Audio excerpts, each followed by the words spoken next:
Vemos ahora una aclaración del, por ejemplo, el nudo 3, como dice ahí, que sería este nudo, donde tenemos una parte del cordón comprimido, cordón superior, y uno de los montantes, que sería este de acá.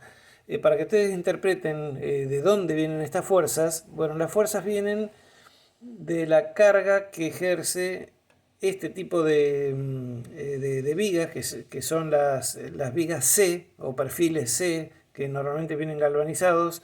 Si ustedes miran los tinglados que hay en la ciudad de La Plata o en cualquier lado, van a ver que todo este tipo de cabreadas se usa con este tipo de perfiles, que son perfiles galvanizados tipo C. Hay una tabla donde figuran todos los datos que ya ustedes vieron: momento de inercia, radio de giro, módulo resistente, peso, superficie, bueno, viene todo. Entonces, este perfil es el que se apoya en esta cabreada. Supónganse que a los 3, 4, 5 metros va a haber otra cabreada igual, entonces los perfiles se van apoyando todos en ese lugar. Y a ese perfil, ¿qué carga le viene? Le viene la carga de la chapa que va a tener arriba. Acá arriba ya viene la chapa con sus ajustes, clavaderas y demás. Entonces se considera que a este perfil viene la mitad de la chapa de acá y la mitad de la chapa de acá, toda ejerciendo una carga puntual. Esa carga puntual es la que sería la carga P. En los dos extremos, en los apoyos, este apoyo y este apoyo, la carga es P sobre 2, porque para este lado no hay más chapa, y lo mismo que para este lado tampoco. Por eso el peso se reduce a la mitad, P sobre 2. Bueno, entonces cuando ustedes están diseñando un galpón, un tinglado o lo que sea, y le piden diseñarlo con estructuras del tipo reticuladas, recuerden que estas estructuras pueden soportar grandes luces, 10 metros, 20 metros, 30 metros.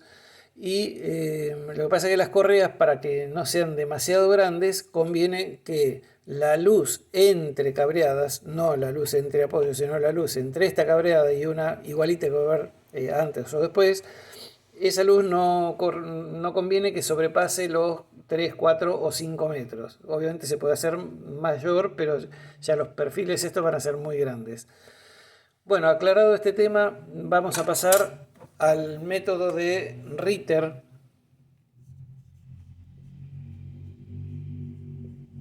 Ahí está, método de Ritter, que es un método que resuelve también los esfuerzos en las barras.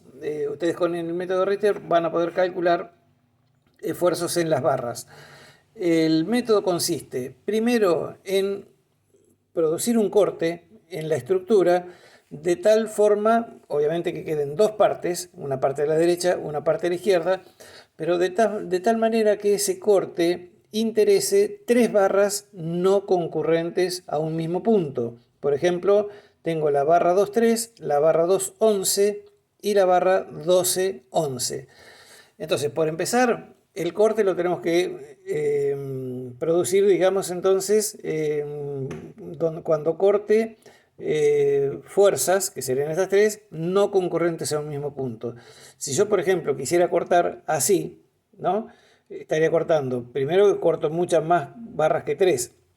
Corto esta y esta, y todas estas, 1, 2, 3, 4, 5, son concurrentes al punto 4, o sea que ese corte no serviría. Podría ser un corte 1, 2, 3, 4. Este corte tampoco serviría porque estoy cortando cuatro fuerzas. Entonces es un problema porque no vamos a tener ecuaciones para resolver cuatro incógnitas. Entonces, repetimos, el corte afecta tres barras que no concurren al mismo punto, o sea que se llaman no concurrentes. Esa es la primera premisa.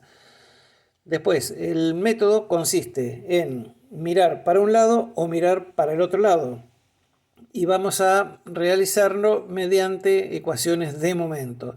Lo que nos está faltando acá es la reacción en A, que la llamamos BA, y la reacción en B, que la llamamos BB. Entonces, Obviamente uno siempre elige para qué lado mirar y vamos a elegir el lado más fácil. Mirando para la izquierda vemos que tenemos menor cantidad de fuerzas que mirando hacia la derecha. Entonces, esto consiste en ir tomando puntos donde se vayan anulando las incógnitas.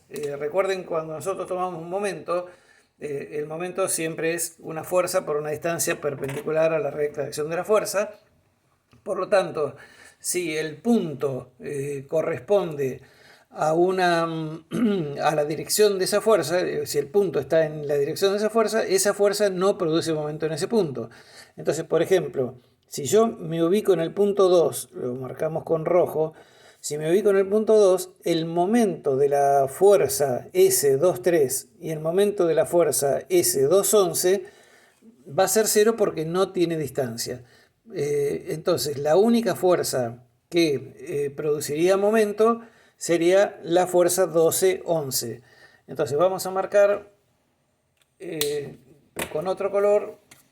Primero vamos a marcar las fuerzas que van a ser calculadas. Es la 2-3, es la 2-11 y es la 12-11, dado que estas fuerzas son las que fueron afectadas por el corte. Entonces, si yo me paro en el punto 2, anulo el momento de la 2.3 y de la 2.11. Si yo me paro en el punto 11, que es lo que tengo que ir buscando, ¿qué anulo? Anulo la fuerza 2, o sea, cuando calculo el momento, anulo el momento de la fuerza 2.11 y anulo el momento de la fuerza 12.11. Y me queda libre, digamos, la 2.13. Entonces la puedo calcular.